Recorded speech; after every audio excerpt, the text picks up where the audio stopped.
evening again. Good day.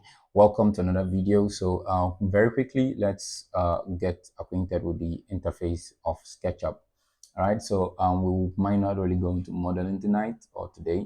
I'm already recording in the night. As you can see my timestamp. All right. So let's quickly begin to run SketchUp by going to the Start menu and getting our SketchUp. All right. Or just run your SketchUp wherever it is installed to. All right. So SketchUp is loading up. So basically I want to let you know that one of the things with visualization is accuracy. And that is why we looked into the meaning of CAD and CGI. We want to tilt towards the um, direction of accuracy. All right. So accuracy and aesthetics. Those are the two things that we really need. So for me, I don't know. I don't work with imperial units. I actually use metric units. So and I use millimeters because that's what I am very familiar with. So if you're familiar with inches, you could go ahead and use inches. But for the course of this training, I'll be using millimeters and meters. All right. And we'll be using the architectural template. All right. You could find more templates, but I haven't seen any need for me to get another template. So I always use architectural millimeters. So down here, you could see your different, your previous, previously opened files. All right. If you're using 2016 of SketchUp, you'd have a not slightly different interface, a hugely different interface. All right. The interface would look, it would look something like bars.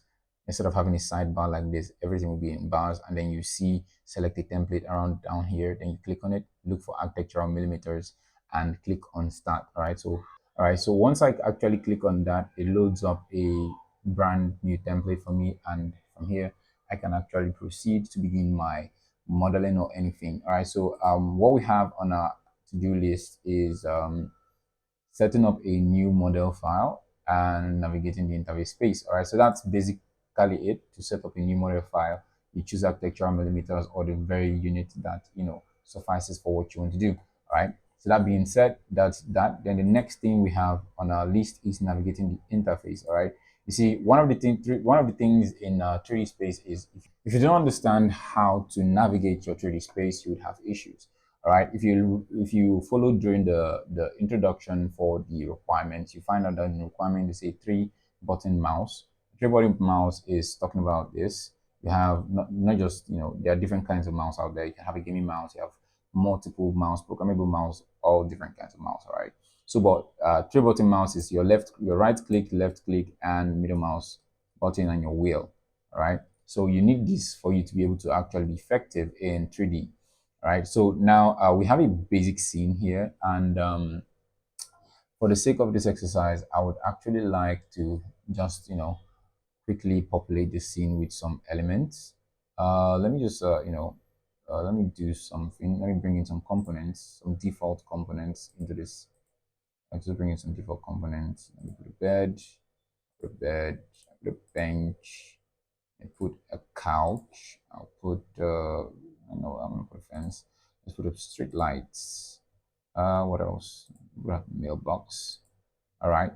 So I'll put a stairs. Let's climb up to heaven. All right. So now quickly you find out that okay. So what if I need to do stuff around? So this is where we look getting acquainted with our interface. All right. So navigating the interface. Now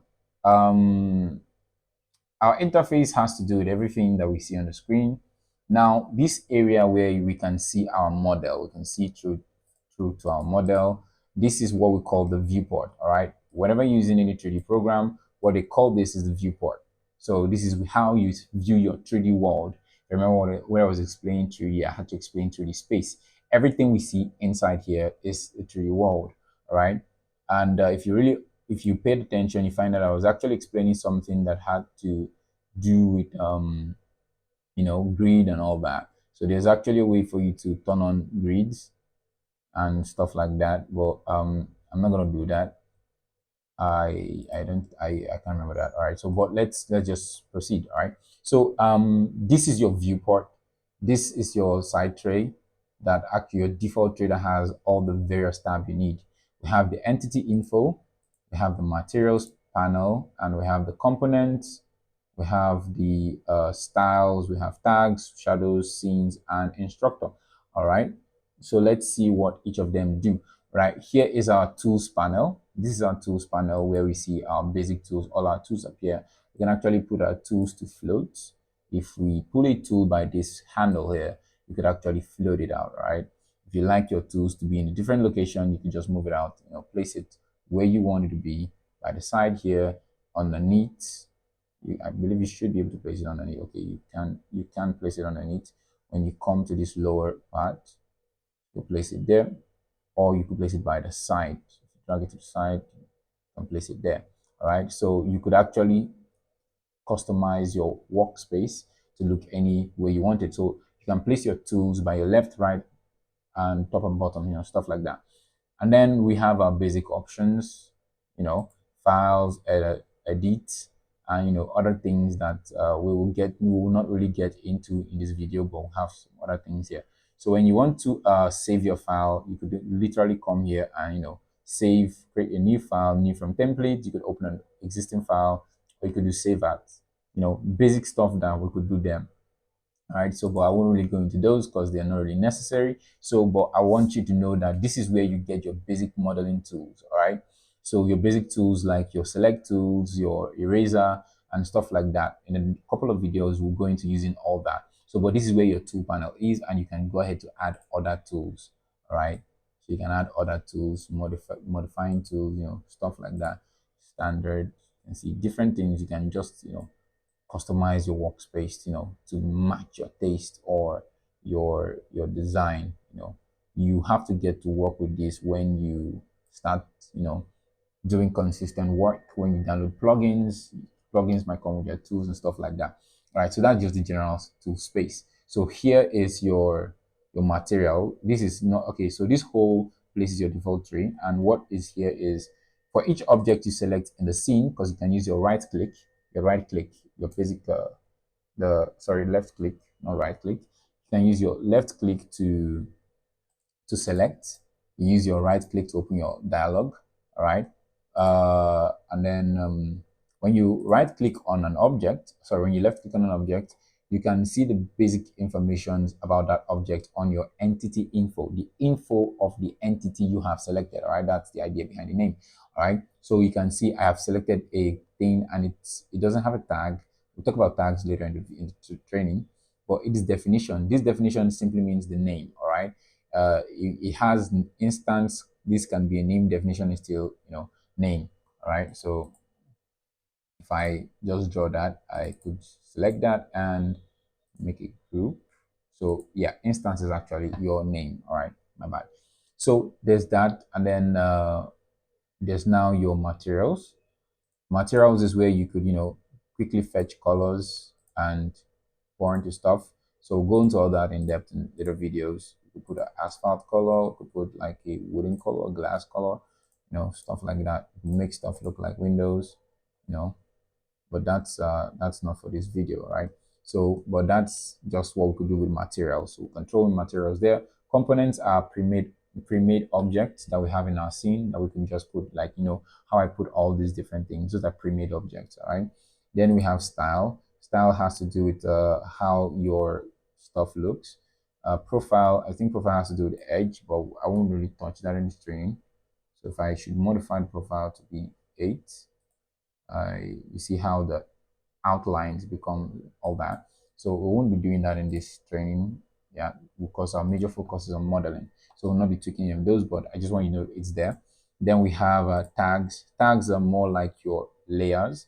All right, so these tags is actually your layers. I think it was called layers in 2016, but when it came to 2023, thereabout, it was called tags. Then we have shadows. This has to do with your modifying, turning on and using, turning on and turning off shadows, adding shadows to your scene and stuff like that.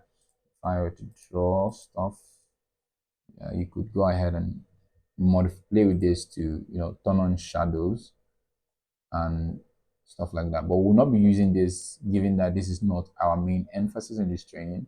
So I won't be going in depth in whatever or in all that. So let me just quickly turn that back off. Sorry. Then we have scene.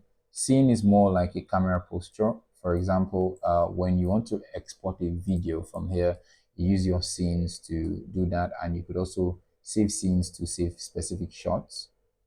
All right, so I could move my camera to my scene port to another view, and then I take another scene shot. So I can alternate between these scenes by double clicking them to go to the scene, all right? So, but that's just, a scene is just like a camera shot, right? Then this is not like a pro training, all right? This is just like a basic stuff to get you started, all right? Then we have our instructor. Our instructor is like your, like it's a advanced kind of layer stuff. Okay, no, this is instructor. Yeah, that's like your two. My bad. I'm actually looking for one more thing, and I instructor. Wow, one tool is not here, and that is actually the outliner. Manage tray. How did my outliner disappear? All right, so let's see. Default tray outliner. All right, so there are different other things there. So my outliner is like my layers, my my object. You know, if you've used Photoshop and graphic software like that, you have your layers and objects. All right. So tags is like an advanced kind of layer, like different layers. But when you want to talk about the objects themselves, these are all. So you see, when I select an object, it's selected there. All right. So that's pretty much is that about the interface. All right, so when we when we start modeling, you begin to see extra stuff about the interface and software. All right, so if you have any question, you can see my scene quickly, but if you have any question, please drop it in the comment section. All right, so the training might not be so striking. It's more of a practical training than quick to the point training. All right, so because you have to be spending a lot of time in the software, I want you to be very proficient in the software in modeling, especially modeling, yes, so that when you begin to model, you're not watching a short clip that's not showing you some interfaces and stuff like that. All right, so thank you very much for watching this video. This is just like a basic introduction to the interface. All right, so let's see in the next video.